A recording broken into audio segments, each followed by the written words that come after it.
ਪਾਕ ਰੂਹ।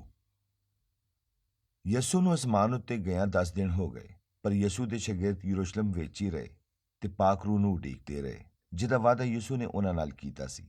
ਯਸੂ ਦੇ ਜੀ ਉੱਠਣ ਤੋਂ 50 ਦਿਨ ਬਾਅਦ ਫਿਰ ਇੱਕ ਈਦ ਆਈ ਤੇ ਦੁਨੀਆ ਦੇ ਕੋਨੇ-ਕੋਨੇ ਤੋਂ ਲੋਕੀ ਇਹ ਈਦ ਮਨਾਉਣ ਲਈ ਯਰੂਸ਼ਲਮ ਵਿੱਚ ਆਏ ਤੇ ਯਸੂ ਦੇ ਸ਼ਾਗਿਰਦ ਵੀ ਇੱਕ ਘਰ ਵਿੱਚ ਇਕੱਠੇ ਹੋਏ। ਅਚਾਨਕ ਹੀ ਉਹਨਾਂ ਨੂੰ ਤੇਜ਼ ਹਨੇਰੀ ਦੀ ਆਵਾਜ਼ ਸੁਣਾਈ ਦਿੱਤੀ ਤੇ ਨਾਲ ਹੀ ਉਹਨਾਂ ਨੂੰ ਅੱਗ ਦੀਆਂ ਬਣੀਆਂ ਹੋਈਆਂ ਜ਼ਬਾਨਾਂ ਵੀ ਦਿਸੀਆਂ ਤੇ ਅੱਗ ਦੀਆਂ ਇਹ ਜ਼ਬਾਨਾਂ ਹਰ ਇੱਕ ਉੱਤੇ ਆਣ ਖਲੋਤੀਆਂ ਤੇ ਨਾਲ ਹੀ ਉਹ ਸਾਰੇ ਪਾਕ ਰੂਹ ਨਾਲ ਭਰ ਗਏ ਤੇ ਵੰਨ-ਸਵੰਨੀਆਂ ਬੋਲੀਆਂ ਬੋਲਣ ਲੱਗ ਪਏ। ਜਦ ਉਹਨਾਂ ਨੇ ਜਿਹੜੇ ਸਾਰੀ ਦੁਨੀਆ ਤੋਂ ਆਏ ਸਨ ਇਹ ਬੋਲੀਆਂ ਸੁਣੀਆਂ ਤੇ ਉਹ ਹੈਰਾਨ ਹੋ ਕੇ ਕਹਿਣ ਲੱਗੇ ਕਿ ਇਹ ਕਿਵੇਂ ਹੋ ਸਕਦਾ ਹੈ, ਸਾਰੇ ਇੱਥੋਂ ਦੇ ਰਹਿਣ ਵਾਲੇ ਨੇ ਪਰ ਬੋਲੀਆਂ ਇਹ ਸਾਡੀਆਂ ਬੋਲਣ ਡਏ ਨੇ। ਉਹਨਾਂ ਦੀਆਂ ਗੱਲਾਂ ਸੁਣ ਕੇ ਯਸੂ ਦਾ ਸ਼ਾਗਿਰਦ ਪਤਰਸ ਕਹਿਣ ਲੱਗਾ, ਇਹ ਰੱਬ ਦਾ ਵਾਅਦਾ ਹੈ ਜਿਹੜਾ ਉਹਨੇ ਯੋਏਲ ਨਬੀ ਦੀ ਜ਼ਬਾਨੀ ਕੀਤਾ ਸੀ ਕਿ ਇੱਕ ਵੇਲਾ ਆਏਗਾ ਜਦੋਂ ਮੈਂ ਆਪਣਾ ਰੂਹ ਆਪਣੇ ਸਾਰੇ ਲੋਕਾਂ ਨੂੰ ਦੇਵਾਂਗਾ, ਤੇ ਰੱਬ ਨੇ ਇਹ ਵਾਅਦਾ ਯਸੂ ਦੇ ਵਸੀਲੇ ਪੂਰਾ ਕੀਤਾ ਹੈ।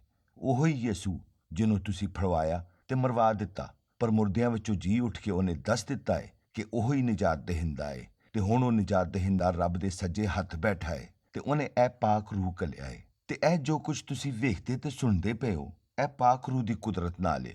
ਪਤਰਸ ਦੀਆਂ ਗੱਲਾਂ ਦਾ ਲੋਕਾਂ ਦੇ ਦਿਲਾਂ ਉੱਤੇ ਬੜਾ ਅਸਰ ਹੋਇਆ ਤੇ ਉਹ ਕਹਿਣ ਲੱਗੇ, ਹੁਣ ਸਾਨੂੰ ਕੀ ਕਰਨਾ ਚਾਹੀਦਾ ਹੈ? ਪਤਰਸ ਨੇ ਜਵਾਬ ਦਿੱਤਾ, ਤੌਬਾ ਕਰੋ ਤੇ ਯਸੂ ਨੂੰ ਆਪਣਾ ਨਿਜਾਤ ਦੇਹਿੰਦਾ ਮੰਨ ਕੇ ਉਹਦੇ ਨਾਂ ਵਿੱਚ ਬਪਤਿਸਮਾ ਲਓ ਤੇ ਰੱਬ ਤੁਹਾਡੇ ਪਾਪ ਬਖਸ਼ ਦੇਗਾ ਤੇ ਤੋਹਫੇ ਵਿੱਚ ਆਪਣਾ ਪਾਕ ਰੂਹ ਵੀ ਬਖਸ਼ੇਗਾ।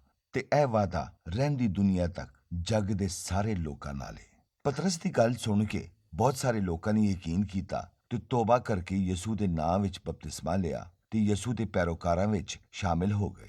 ਤੇ ਇਹ ਕੰਮ ਇੱਥੇ ਹੀ ਨਹੀਂ ਮੁੱਕਿਆ, ਬਲਕਿ ਹਰ ਰੋਜ਼ ਯਸੂ ਦੇ ਪੈਰੋਕਾਰਾਂ ਦੀ ਤਾਦਾਦ ਵੱਧਦੀ ਗਈ। ਇਹ ਸਾਰੇ ਬੜੇ ਖੁਸ਼ ਸਨ ਤੇ ਰਲ ਕੇ ਇਬਾਦਤ ਕਰਦੇ ਸਨ ਤੇ ਯਸੂ ਦੇ ਹੁਕਮ ਦੇ ਮੁਤਾਬਕ ਉਹਦੀ ਯਾਦ ਵਿੱਚ ਰੋਟੀ ਤੋੜਦੇ ਸਨ।